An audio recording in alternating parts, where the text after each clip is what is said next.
বল বলো Norton Norton.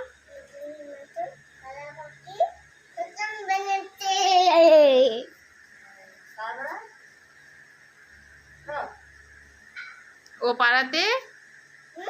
পাড়াতে ছেলে ছেলে মেয়ে নাইতে নেমেছে। দুই ধারেতে রুই কাতলা ভেসে উঠেছে।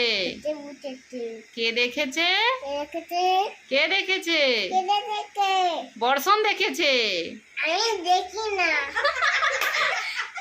বর্ষণের হাতে কলম ছিল, ছুঁড়ে মেরেছে।